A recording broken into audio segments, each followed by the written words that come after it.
In recent months, increased Sa emphasis nakaraang mga buwan, lalo pang binigyan din ang pagkakaroon ng tunay na pag-unlad sa simbahan.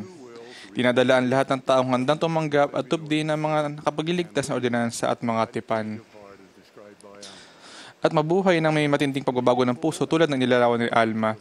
Isa sa pinakamakabuluhan at pinakamahalagang paraan upang magkaroon ng tunay na pag-unlad ay ang pagtulong at pagsagip sa mga nabinyagan, ngunit hindi gaano naging aktibo, hindi natatamasa ang mga pagpapala at nakapagliligtas ng mga ordinansa. Ano man at tungkulin ng bawat isa sa atin, home visiting teacher, guro sa Sunday school, bishop, pamain o general authority, lahat ay makababahagi sa pagsagip sa paraang makabuluhan. Kung sa bagay, ang pagdadala sa lahat ng tao, ang ating pamilya, mga hindi miyembro, di gaano aktibo, makasalanan kay Kristo upang matanggap ang nakapagliligtas sa mga ordinansa ay banal at tungkulin nating lahat. Isang linggo ng umaga, mga 30 taon na nakalipas, habang nalilingkod sa stake residency, tinawagan kami ng isa sa matatapat naming bishop. Ipinaliwanag niya na mabilis dumami ang mga miyembro sa kanyang ward at hindi na niya mabigyan pa na makabuluhang tungkulin ang lahat ng karapat-dapat na miyembro. Nakiusap siya sa amin na hatiin ng ward. Habang naghihintay na maaprubahan, nagpasya kaming stake residency na bisitahin ng ward at tawagin ang mabubuting miyembro nito na maging mga stake missionary.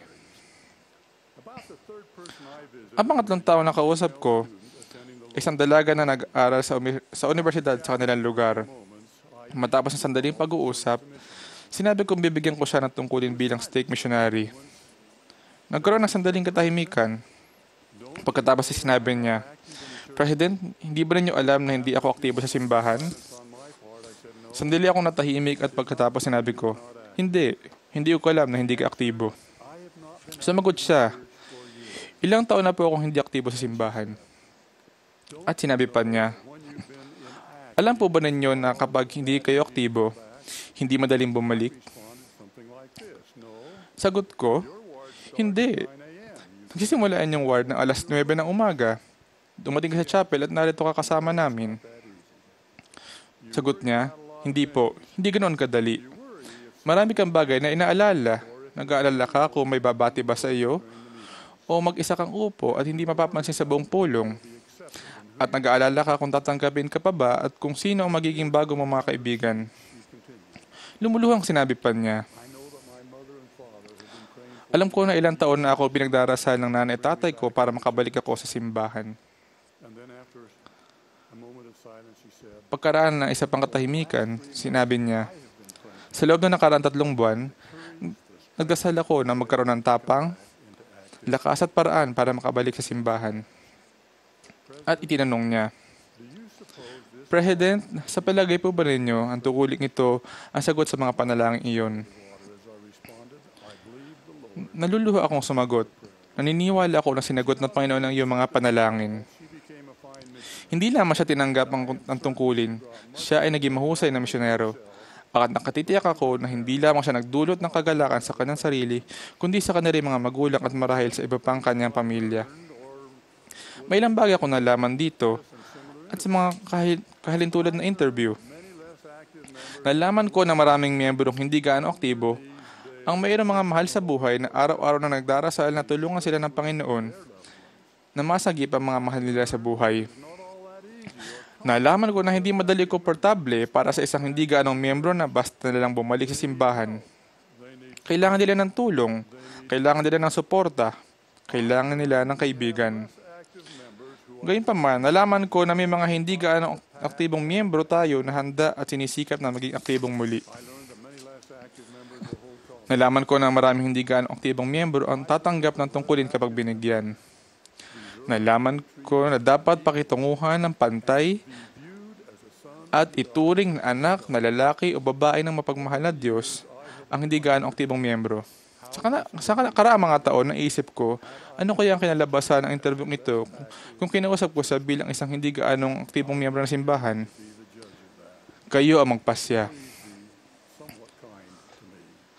Ngunit maging mabait sana kayo sa akin. Ang pagpapaaktibo ay palaging mahalagang bahagi ng gawain ng Panginoon. Bagamat ang pagpapaaktibo ay responsibilidad ng lahat ng miyembro, Ang mga may hawak ng Aaronic at Melchizedek priesthood ay may responsibilidad na manguna sa gawaing ito. Kung sa bagay, iyan ang kahulugan ng paglilingkod ng priesthood. Pagdadala sa lahat ng tao sa mga tipang nagpapadakila, nagdudulot ng kapayapaan, kaligayahan at pagpapahalaga sa sarili. Mula sa Aklat ni Mormon, nagugunitan ninyo na noong matuklasan ni nakababatang Alma pag-apostasiya ng mga Zoramita mula sa simbahan, bumuo siya ng grupo ng mga leader para sagipin ang mga taong ito. Nakahayo na sila para gawin ito, nagsumama sila sa Panginoon sa ganitong mga salita. O Panginoon, naway ipagkaloob ninyo sa amin na ang tagumpay ay matamo namin sa muling pagdadala sa kanila sa inyo sa pamamagitan ni Kristo. Masdan o Panginoon, ang kanila mga kaluluwa ay mahalaga at marami sa kanila ay aming mga kapatid. Kaya nga ipagkaloob ninyo sa amin, O Panginoon, ang kapangyarihan at karunungan upang madala namin muli sila na aming mga kapatid sa inyo. Ilan ba nang nakalipas matapos makausap ang bagong miyembro? Hindi gaano aktibo at pinaka-aktibo mga miyembro. Isang lalaki na mga kasing-edad ko ang lumapit sa akin na sinabing, halos buong buhay ko ay hindi ako aktibo. Lumayo ako sa simbahan nung kabataan ko. Ngunit nakabalik na ako ngayon at naging temple worker kaming mag-asawa. Upang maipadama sa kanya na maayos ang lahat, ganito ang tugon ko. Hindi baling naging maayos naman ang huli sa lahat? Sagot niya, hindi. Hindi naging maayos ang lahat. Nakabalik ako sa simbahan, pero nawala sa akin ang lahat ng aking anak at apo. At ngayon, nakikita ko ang pagkawala ng aking mga apo sa tuhod. Lahat ay wala sa simbahan. Hindi naging maayos ang lahat. Sa aming pamilya, may ninuno kaming sumabi sa simbahan sa Europa sa mga unang taon ng simbahan. Isang anak na lalaki naging hindi aktibo. Sinikap namin ni Sister Edgley na matunto ng mga hindi aktibong inapo ng ninunong ito. Madali sa aming mag-asawa ang magsabing, sa loob ng sumunod na 6 na henerasyon at sa makatwirang hinuha, maaring ang nawala ay umabot sa 3,000 miyembro ng pamilya. Ngayon, isipin ang mangyayari pagkatapos ang 2 pang henerasyon. Tinatayang 20,000 hanggang 30,000 ang nawala sa mga anak ng ating Ama sa Langit. Ang atas sa sumagip ay batay sa isa sa pinakamahalagang doktrina ng simbahan. Tandaan na ang kahalagahan ng mga kaluluwa ay dakila sa paningin ng Diyos. Sapagkat masdan ang Panginoon ay inyong manunubos ay nakaranas ng kamatayan sa laman. Dahil dito, kanyang tiniis ang mga pasangit ng lahat ng tao upang ang lahat ng tao ay magsisi at lumapit sa Kanya. At kung mangyayaring kayo ay gagawa ng buo ninyong panahon sa pangangaral ng pagsisisi sa mga taong ito at magdala kahit isang kaluluwa sa akin, anong laki ng inyong kagalakan kasama niya sa kaharian ng aking Ama? Nagkaroon ako ng pribilehiyo sa buhay na sagipin ay lang hindi gaanong aktibong miyembro. Ngayon, kapag tumutulong ako sa pagpapaaktibo sa isang tao sa simbahan, hindi ko siya nakikita ng isang kaluluwa. Ang nakikita ko ay 6, 7 o marami pang henerasyon. Libu-libong kaluluwa. At pagkatapos, naiisip ko ang banal na kasulatan, magdala kahit isang kaluluwa sa akin, anong laki ng inyong kagalakan? Sa kanyang mga apostol, sinabi ng Panginoon, katotohanan ay ang aanihin ay marami, datapot kakaunti ang manggagawa. Hindi kakaunti ang mga manggagawa. Libo-libo ang may kakayahan. Karapat-dapat na may hawak na miyembro ng priesthood at may milyon-milyong matatapat na miyembro sa ating simbahan sa lahat ng dako ng mundo. Meron tayong mga ward council, priesthood quorum, relief society at iba pang organisasyon na kumikilos na pawang may responsibilidad na sumagip. Ang pagliligtas ng mga kaluluwa ay gawain ng tagapagligtas na inuutos ng gawin nating lahat. Kanina sa aking mensahe, tinukoy ko ang panalangin ni Alma at ang kanyang mga kasama nang simulan nila ang pagsagip sa mga Zoramita. Noong World War II, tinatayang 500 sundalong Amerikano at lokal na mamamayan na sumusuporta sa kanila ang nahuli at ibinilanggo. Dahil sa paghihirap at pag-aalala para sa kanilang kaligtasan, isang hukbo na tinatayang 100 sundalong Amerikano ang pinili para iligtas sa mga bilanggong ito. Matapos maorganisa ang mga voluntaryo, ganito ang bilin sa kanila ng namumunong opisyal.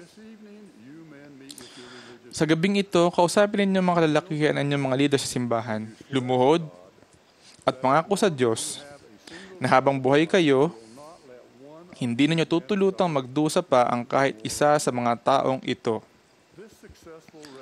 Ang matagumpay na pagsagip na ito ay pagsagip mula sa pisikal at temporal na pagdurusa. Hindi ba dapat tayo maging magiting sa pagsagip sa mga yaong maaring nagdaranas ng mga pagdurusang espiritual at walang hanggan? Hindi ba dapat tayong matibay na mangako sa Panginoon? Sa huli, bilang mga miyembro ng totoo at buhay ng simbahan ni Kristo, ang ating matibay na pangako ay nagsisimula sa katotohanan ng nagdusa ang Panginoon para sa bawat isa sa atin. Sa hindi miyembro, hindi gaano aktibong miyembro, makasalanan, at sa sarili nating pamilya. Naniniwala ako na makapagdadala tayo ng libo-libo sa kagalakan, kapayapaan, at kasiyahang dulot ng Ebanghelyo at daang-daang libo, maging milyon-milyon sa kasunod nilang mga henerasyon. Naniniwala ako na magtatagumpay tayo dahil ito ang simbahan ng Panginoon. At sa bisa ng ating priesthood at pagiging miyembro, tayo ay tinawag upang magtagumpay. Pinatotohanan ko ito sa inyo sa pangalan ni Jesucristo. Amen.